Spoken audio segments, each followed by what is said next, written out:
People keep talking about productive morning routine, but what if I tell you that your morning routine starts the night before? That is why in today's video I decided to share a neuroscience-backed evening routine that can help you have a more successful and productive day ahead. More in today's video. Hi, I have a PhD in neuroscience, and on the channel Neuroproductivity we talk about becoming more productive using principles of neuroscience. In today's video, I want to share a 5-step evening routine that is backed by neuroscience that can help you set the tone for the next day. Here are the 5 things that I suggest you to do in the evening. Number 1 is to sit down and write everything that you have achieved on that day. It can be anything from making my bed, finishing my presentation, going to the gym, going to work. Why is this important? Because first of all, it helps you track your progress, and it also balances the negative bias that our brain has. So our brain likes to focus on negative things that has more to do with the evolution. So we tend to scan in our environment, we tend to scan for negative things.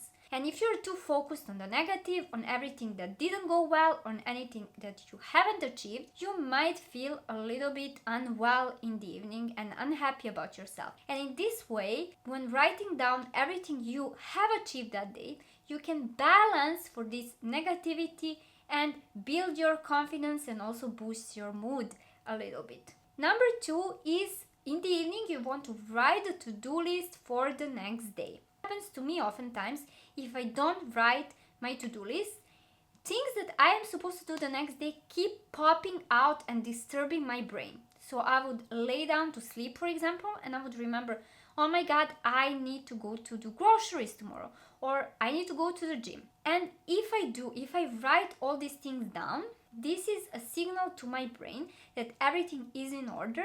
I know what I need to do. I'm not going to forget it because it's on the list. And the brain can relax and doesn't need to remind me anymore. So that helps a lot with winding down before going to sleep. This is the first effect. And the second effect of writing your to-do list in the evening is that you're going to have something to look forward to the next morning. For example, if I write on my to-do list, I'm going to go to the gym in the morning, I go to sleep thinking, wow, tomorrow I'm going to go to the gym, I'm going to build my muscles, and I feel a little bit happier as if I have something to look forward to the next day, and it also makes it easier to get up in the morning. Number 3 is to check your calendar in the evening, just in case that you make sure that you didn't forget an important event. For me, what happens oftentimes is that I have an event in the evening that I forget about, and then the next day I start my day and I just don't remember it, or I don't plan accordingly.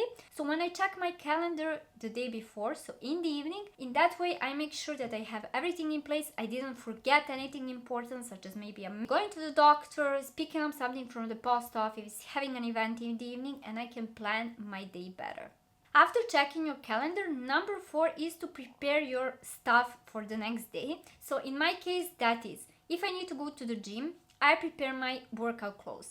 If I'm going to work, I pack my laptop and my bag. And this is really helpful for the morning, because usually in the morning our prefrontal cortex, the part of the brain that is in charge for decision making, is still not fully awake. And when prefrontal cortex is still not fully awake, it's more difficult to make a good decision. I'll give you an example. When you wake up in the morning and you feel like you should be going to the gym, but your prefrontal cortex is still a bit drowsy, it's more difficult to make the right decision, that is going to the gym. If you prepare your things, you make less work for your brain. So if you wake up without having your stuff prepared, you will be like, oh no, now I need to prepare my stuff, then I need to go to the gym, then this, that. If you prepare everything, your brain needs to make less decisions and you are more likely to actually stick to it. So help your prefrontal cortex and prepare everything you need for the day the evening before. I remember when I was a kid, I was a teenager, I was preparing in the evening what I would wear in the morning. And people were looking at me, they were like, you're crazy, you're just a kid, why are you so organized? But I actually knew I hated this feeling in the morning when I wake up, I'm still drowsy, I don't know where exactly I am, and then I need to think about choosing my clothes. So I prefer to choose my clothes in the evening where I'm actually focused than in the morning when I'm drowsy. And I talk more about the prefrontal cortex and how it reacts in the morning on some of my other videos, so make sure to subscribe to stay up to date with my channel. And number 5, the last thing, is no phone, or more particularly no screens 1 hour before going to bed, because blue light from screens can mess up the melatonin, that is actually the sleep chemical, and if melatonin is messed up, it's more difficult to fall asleep. So make sure not to use your screens, not to use screens that have blue light in the evening. If you really want to use your screen, then set it up to night mode, because in that way the blue light is going to be reduced and you will have more yellow light, which is more natural and better for sleeping. But the best thing is to avoid the screens altogether. And if you want your own personalized neuroscience based evening routine that is going to help you become more successful, my program Neuroproductivity might be a good fit for you. To see and learn more about the program, schedule a free 30 minutes discovery call that I offer. You can schedule the call by clicking on the link in my description down below. So you click on that link and you schedule your call. Thank you so much for watching this video, and I hope to see you in some of my other videos.